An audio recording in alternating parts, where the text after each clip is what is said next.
listening to the NFL Draft Bible Podcast Network, part of Sports Illustrated, giving you daily NFL Draft, Dynasty, and Devy Fantasy Football podcasts.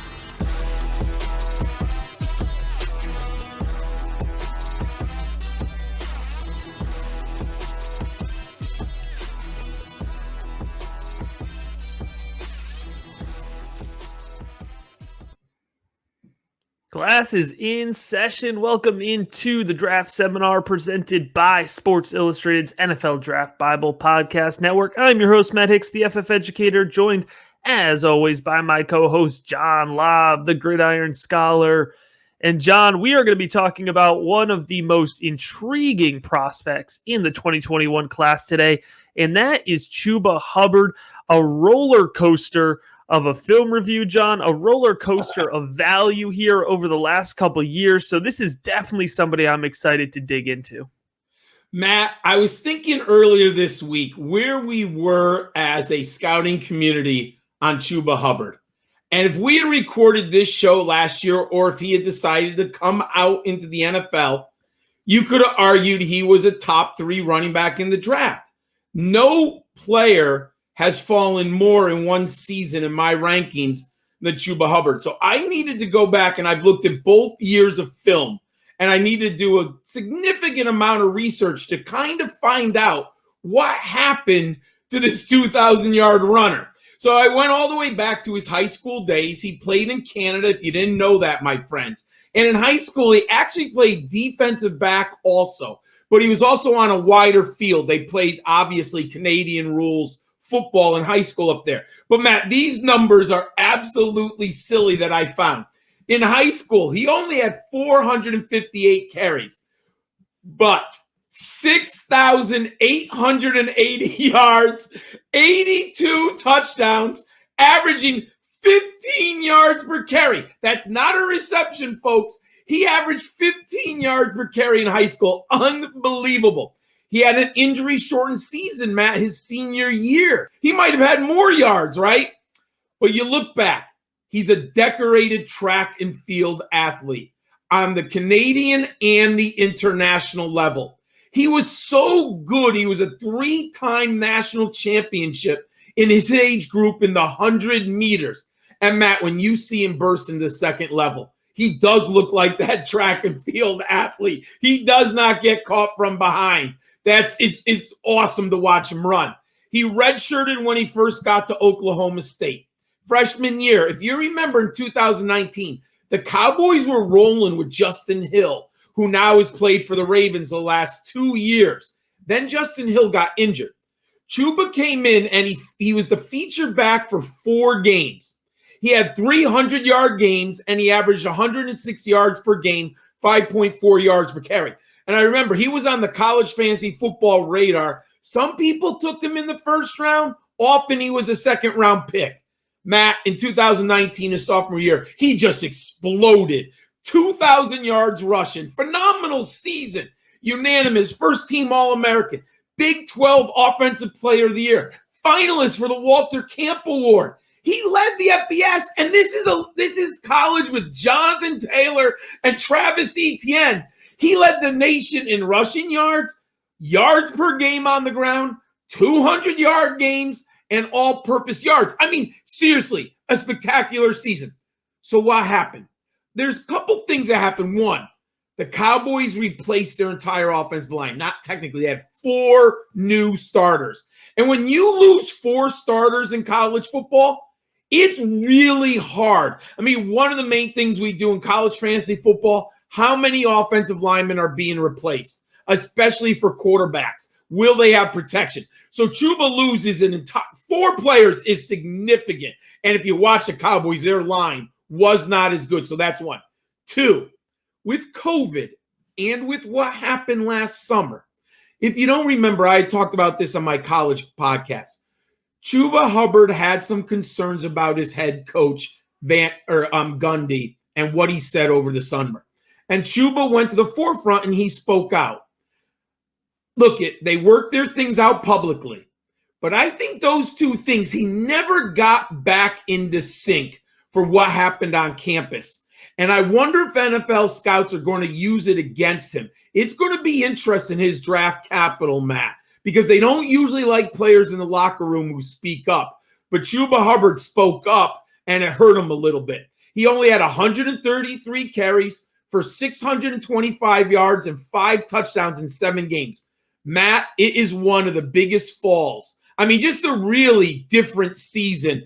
What does your film say about Chuba over the last 2 years? Yeah, so right now in my film evaluation here, I have his projection as a flex filler, which is not a bad spot to be in. You know, that shows fantasy football relevancy, probably living just around or outside of that top 36 running back territory. Now, of course, we talked about he's a track and field star, and when you talk about his film evaluation, it's the speed that pops out.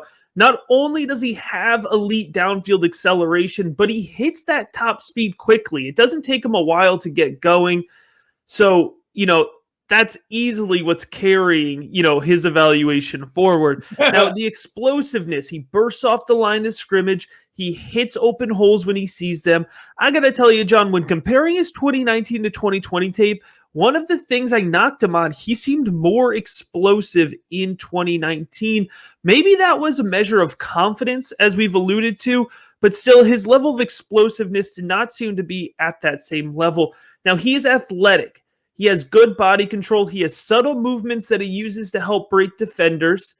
And at times, he can juke out defenders. Now, he's not the most elusive guy because he is a little bit of a north-south, you know, rigid type guy. You know, he's used to running in a little bit more of a formal setting. But he has a nice juke move, and at times, he's a slippery runner. So he's got an 83 for me on athleticism. And I also think he's a serviceable pass catcher. He has consistent hands. He wasn't used a ton in the passing game. But when he was throwing the ball, it really was a reliable target underneath. Now, John, I normally focus on my 4 scores that I have up here on the positives, but the one thing that I have to, because if you're adding up these numbers and you're watching all of our shows, you're probably not, you know, you're probably wondering why he's not a league winner or higher. And Chuba Hubbard's vision has a really, really low score for me in my formula. And at the end of the day, it doesn't matter for me how talented you are. If you can't consistently find holes playing in the Big 12, that makes me very nervous, right? And Chuba is somebody who operates best in space, but when he runs, he seems to want to run into tight holes. He wants to stay inside the A and B gap, even when opportunities are available to bounce to the outside.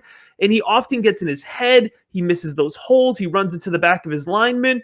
And that is something that, you know, it doesn't matter how fast you are. If you don't have that vision, it's going to stop you from doing any of your other skills. But I don't want to, you know, end on the sour note, John. Let's flip on the tape and let's watch some of this ridiculous speed. It isn't. I love watching him break it. All right, here we go. As always, provided by Brandon Lejeune, Devy Deep Dive there he goes. On Twitter and YouTube. And here it is, man. He gets to that second level, and he's able to accelerate right up the field here. Coming against Texas, he gets to the edge well, and then he just explodes. I mean, it looks like he's going to be out of bounds, John, and he finds a way to beat that. And there it is. Oh, my gosh. He's at the second level, and just forget about it. You know, he's absolutely gone for 50 yards against Kansas State on this run. And look at this. He's going to do it again. And that straight line speed, he's not catching up to him. There's no way this defensive, he doesn't have a chance. And Hubbard, he's going to hit the end zone with a 5-yard cushion there. So I actually do believe, I kind of wrote about in my profile, he's offensive line dependent. Because of his limited vision, he gets what the line blocks for him. Now, he's so explosive at the second level, he hits these big home runs. But, he's not Nick Chubb, pounding between the tackles with that lateral quickness and that excellent vision. He needs the hole to explode through it, Matt. Absolutely. And you could see here against Iowa State, when he hits that hole, I mean, it's game over. Yeah. So there's so much upside and excitement to his game, but we saw there earlier in this film evaluation, at the goal line, John, it could be a little bit of a struggle. But look at that. See that elusiveness here against TCU on this play? That's kind of what I was talking about. He kind of just shakes guys off, and it looks like they're not even getting a hand on him. No, so the offensive line is just the superior blocking. I'm going to assume the majority of this tape is from 2019.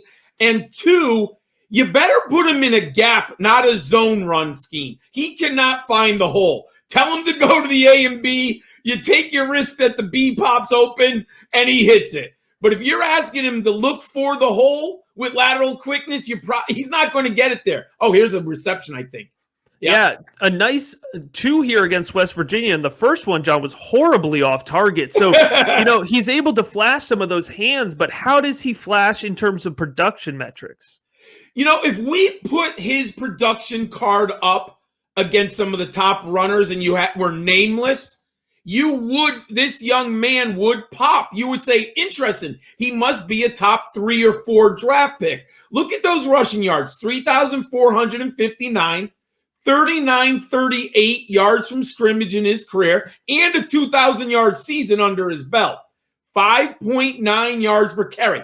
Now, that's interesting because if you take out those deep home runs, I bet you his yards per carry come way down, Matt, because you're right about the vision. He has a lot of 1 to 0 yard runs because he bangs it right up into the offensive guard or right into the defensive player. So he gets a lot of those big numbers come from those explosive runs. 53 receptions, 36 career touchdowns. And look at the 2019 season. Yards from scrimmage, 2292.